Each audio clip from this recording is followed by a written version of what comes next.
Please subscribe our YouTube channel.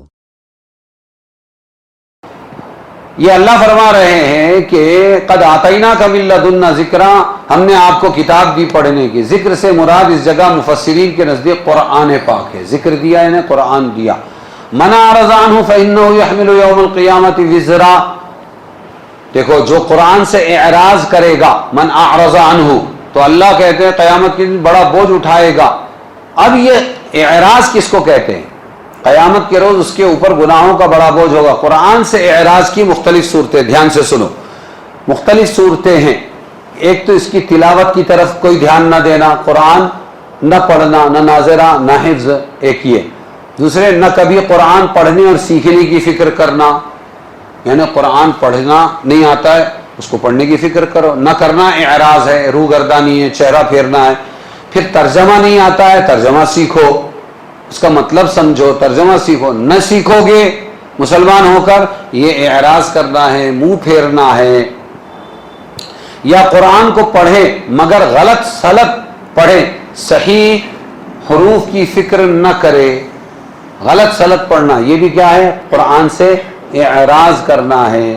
دیکھو بہت اچھی آواز میں پڑھنا، لہجے میں پڑھنا، یہ نہیں کہہ رہے ہیں، وہ تو خدا کی دین ہے، جس کو دے دے وہ اچھی آواز اور اچھے لہجے میں پڑھیں، لیکن قرآن صحیح پڑھنا، اس کو تجوید کہتے ہیں۔ یہ ہر ایک کے لیے ضروری ہے۔ تحت اللفظ پڑھو، وَلَقَدْ عَهِدْنَا إِلَىٰ آدَمَ مِن قَبْلُ فَنَسِيَ وَلَمْ نَجِدْ لَهُ عَزْمًا، ایسا پڑھو، بات سمجھے؟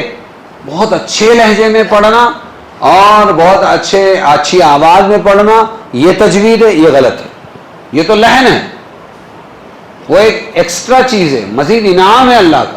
لیکن صحیح قرآن پڑھنے کی مشق اور کوشش کرنا یہ ضروری ہے۔ اگر نہیں کرے گا، جیسے تیسے الحمدللہ رب العالمین الرحمن الرحیم مالک یوم الدین، فَمَن يَعْمَلْ مِثْقَالَ ذَرَّةٍ خَيْرًا وَمَن يَعْمَلْ مِثْقَالَ ذَرَّةٍ شَرًّا، خَيْرًا شَرًّا۔